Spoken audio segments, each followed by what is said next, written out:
As we discussed earlier, Gareth Southgate handed his resignation as England manager earlier this week, and almost instantly the candidates to take over were revealed. Eddie Howe, Graham Potter, Lee Carsley, Jurgen Klopp, among others. Of course, but the FA have invited anyone to apply to the role by posting an advert for the position of manager for the senior men's England team.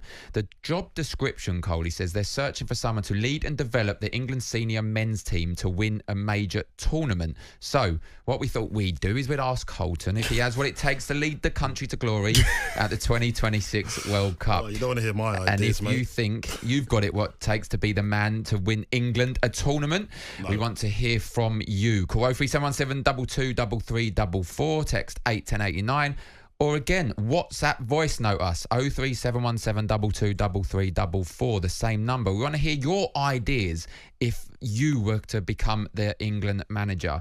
Right, Coley, we was just speaking off air, and I was a little bit shocked that the FA had put this out there, but you've informed me that they have to. Yeah, you have to. Like, if you're gonna promote, if you got plans to promote from within, you've got to still advertise the job that is available. I don't know. Was it on LinkedIn or what was it off? It's on the FA website. FA website, yeah. So yeah, website. you've got to make it available to say, okay, yes, apply for the job. Doesn't mean that you're gonna get heard, but you're allowed to apply. You can apply for anything, honestly, but you have to advertise it. Otherwise, how many applications are they getting though? Oh mate, getting loads. Like, everyone's having a go in it. Like, see if I can get in. Everyone's the England manager, aren't they? When the tournaments are on, everyone's you do have to have you do have to have qualifications. You can't just say, "Listen, I'm working down at Greg's and I fancy a new job. I'm gonna apply for the role of an England manager to try and get us into the next World Cup and win it." Yeah, no, it's not going to happen, is it? I've got a few of them. Obviously, as I said, lead and develop the England senior men's team to win a major tournament. Is that the requirements, yeah? Yeah, there's a lot. There's develop and maintain strong relationships with clubs who employ English qualified players. I'll pick out a few more. Will be an exceptional leader who understands and will enjoy the international football environment. We'll have a track record of creating high-performing, positive team culture and environment. We will have a strong personal values and integrity and understand and embrace the role that England men's senior team head coach has inspiring the nation. Their values are aim high, achieve together, embrace difference. Right. Well, I think I qualify then, don't I? I think you qualify. I think I qualify. I tick all those boxes. Okay. So you never know. Well, listen, let's see. Let's put this to the test. We've got to get McDermott to come and interview me on this show. It would be brilliant. Well, I'm doing that. I'm doing the interviewing. I'm going to do it right now. First question. Oh, here we go. What would the first thing you would do as England manager if you got the role?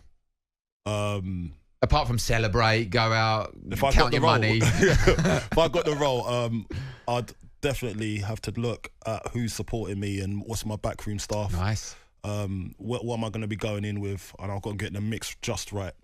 Yep. That's a serious. Who? I don't know. Have you got any names in mind? I ain't got no names. I wouldn't just pick my mates. No, I would have to go for the best at their job and have a look and try and pick accordingly who's going to support me for this role. Me? I'd support you. Well, no, I don't think you qualify. It's not about supporting me. I mean, support me in their know-how. That's really out of order. I'm sorry, I would support you. Right. How would you get players like Foden and Bellingham playing together in the same team? What would you do? What would I do? Yeah. This has been a long-running thing. We know from back in the day where Gerrard, Lampard, Scholes play together, and now it's happening now with these group of players. I would explain to them.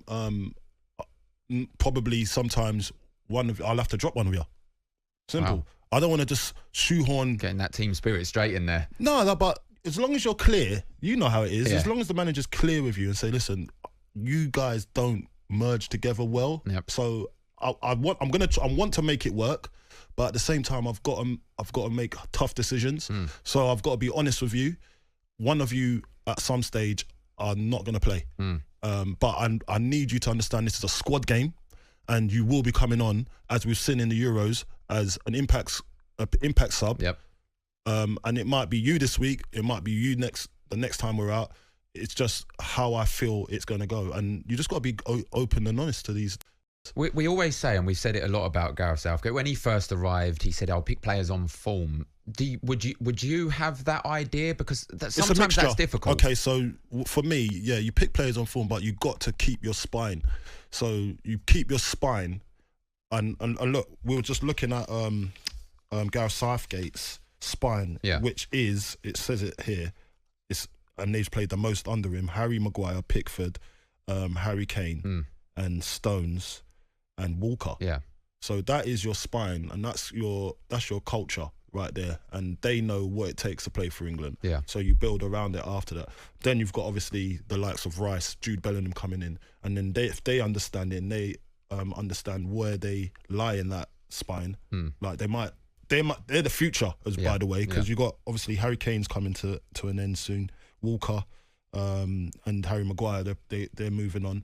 Well, they will move on within the next 10 years. So you need the next batch. And who are the spine going to be? And it's going to be probably Foden, Jude Bellingham, Rice, these type of players that Kobe Mainoo might come into that fold as well.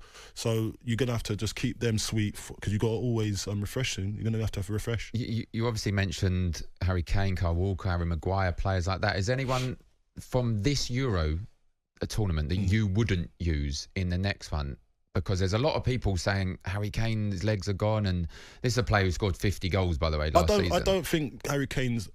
He's never used his legs. He's never had to use his legs like that. So I just think the system didn't suit him. Yeah. The balance of that team, especially in the early stages, it didn't suit him. You had Trippier playing left back, and then always cutting inside. Foden cutting inside. Yep. So there was no width. And when you looked at the Spanish team, they had both. It was so balanced on the left and the right. So you could get to the byline, cross it, or you can cut inside. So there's different types of play. I think he suffered quite a lot, Harry Kane. So I don't think he's finished. You just need the right system around him at the moment. Well, I agree with you on that, because I think the last time we played Spain, I think it was at Wembley, his best game, I think, for England was when Rashford was running off him, Sterling was running off him. And he's running in behind. Yeah, he was dropping off, like he does. He's done that for Spurs where Son was running in. He does that for Bayern Munich when Serge Gnabry gets in behind. I think he would have benefited with Trent, but Trent needed, the connection was Trent was being, he's like a quarterback, so if he had like someone like Anthony Gordon on the left running in behind, Jared Bowen or Saka running the other way, he can find them. And then Harry Kane can arrive in the box because he's great at timing his run and a cross. So it could be a cutback, it could be a header. He'd get on the end of things because he smells it. He smells the danger. He smells the opportunity to score.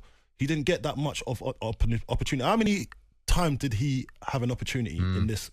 Everyone was saying, no, he's way off it because he's a yard slow. Yeah, I think he did go into the tournament probably a little bit injured. I heard he had something wrong with his back, and that did take its toll on him.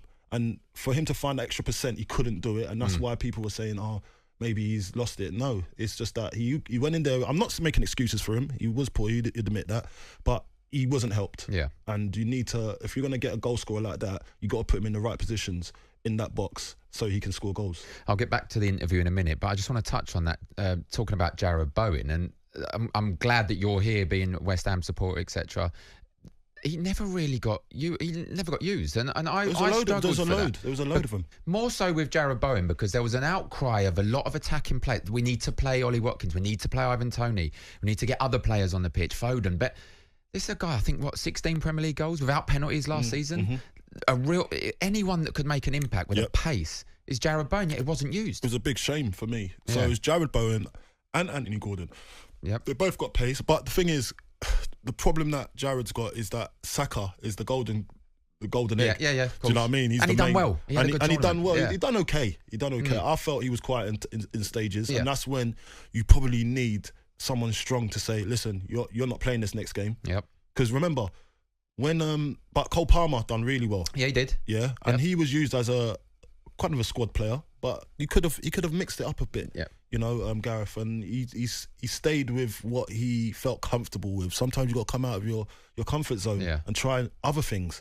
And it just seems to me that I just don't think he uses potential, his squad the way he was supposed to. That's the way I look at it. I just think he had more options to bring on and change the game, which we found when Ollie came on, and he came on late stages of the tournament, didn't he? Yeah.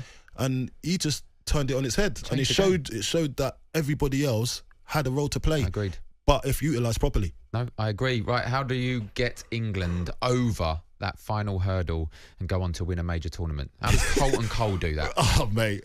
Couple of nights out. Listen, that's way above my remit. I don't know, man. I don't know what it takes to be an England manager. The pressures alone. But what I would try and do is utilise the squad fully. Like, everyone has a role to play. I wouldn't be afraid to drop players as well if they're not cutting it. You just got to do that, but you do it in a nice way. You don't make it look to them that you're disrespecting them. You explain to them this is what it is, and we need to go and win something. We need silverware. England needs silverware. Agreed. And I'm not here to pamper to you. I need to make sure that we get this over the line. Yeah. And whether you are out of the loop, you're out of the loop. I need someone that can go and do it, and I've got to go with what I feel. And I'm going to be a bit more adventurous, I'd say, with my attacking options. You'd do for me, Coley. Yeah. You would do for me. Carlton Cole, future England manager. No chance. Just quickly, though, you got that in your sights? Do you want to be a manager one day? Never say never, innit? That's what you say. Yeah. Right now, not for me. Yep. You've got to be obsessed. To be a manager, right, you've got to be obsessed with managing and tactics and all that sort. I'm not that right now. But what do you know? I'm 40 now. Yeah.